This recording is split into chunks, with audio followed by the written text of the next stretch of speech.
Hey, it's a sister Rose. So, one of the many criticisms that Ayesha Curry is receiving is one of this is one was when a few years back when she tweeted that how everybody was barely wearing clothes, but she don't like that because that's not her style.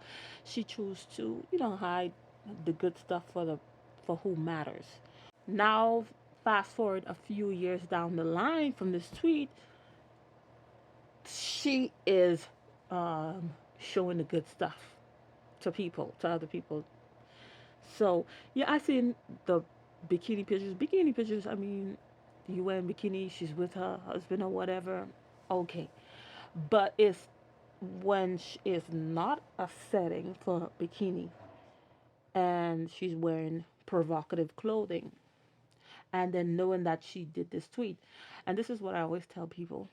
you know, when you put this certain stuff you put out there, oh, I would never do this. I don't understand why people doing this and certain stuff just because you're not doing. You need to be careful because you will be tested on what you said.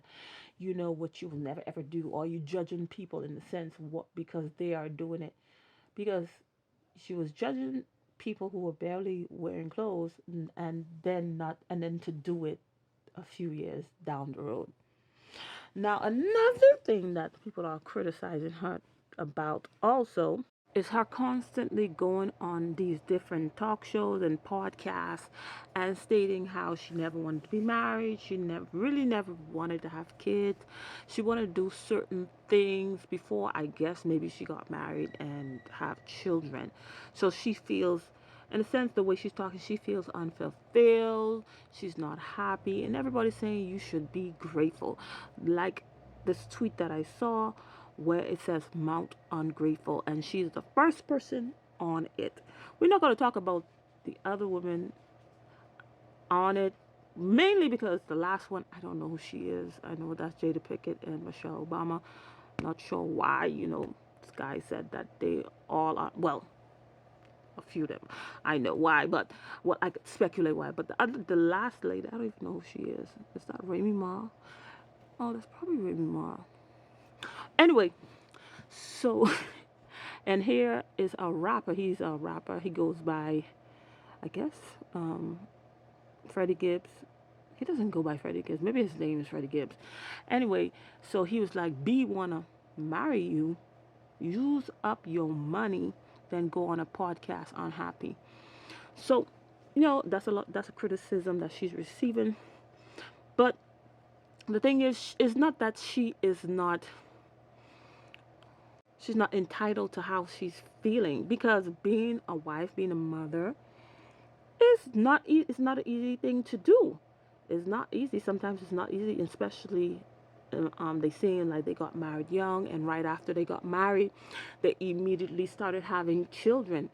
So of course, she's not wrong in feeling the way she feels. The thing, this is the problem, is that she is going on these different podcasts and they saying these stuff.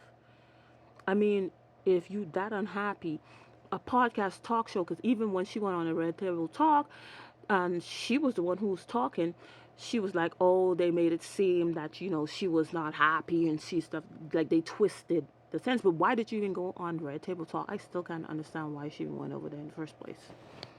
Now she's upset the way that they try to, make her look. But no, that's a talk show. They need to have their ratings up. So, of course, they're going to sensationalize a lot of stuff. That's why some things, you go to therapy for because that is a better space to get the help that you need to process a lot of feelings that you're feeling and to push it in a more positive way so that it could benefit yourself and your family. And then some people, of course, they do, they do get therapy and stuff like that. But hey, if she's in therapy, whoever that therapist is, it's not working, sweetie, because the fact that you still need to go on talk shows and talk about your husband, it doesn't make any sense. And of course, people may say it's for content and stuff like that. Why are you doing that? It doesn't make any sense. It doesn't make any sense at all. There's a celebrity status that you may have before you even can find a therapist that is, is able to help you, it may take a while. You may have to go through several because some people, they may not, they may be starstruck. They may not hold you accountable in the way that they should because, of course, you're paying them and they don't want to lose you as a client in a sense, so they don't do what they're supposed to do in a sense because of your celebrity status. Because it doesn't make any sense the fact that this lady keep on going on podcasts and talk shows and you know opening up about her marriage and different things. It doesn't make sense. Yes, she don't say tell all of her business, but she gives enough so that people can talk about it. So if she isn't, she needs to go. And I hopefully she finds a good one. If she is in therapy, you need to fire that therapist because obviously it's not working. The fact that you still feel the need to go on these shows to talk about your marriage. A lot of people just keep on saying she needs to be grateful this, she needs to be grateful this. Maybe she was never taught how to be grateful, how to show gratitude. Maybe she was never taught that. She got everything and she was not obligated to be grateful. Sometimes that's how some people is. You just never know with people these days. Anyway, that's all I had to say. Thank you for watching, and I'll see you in another video. Bye.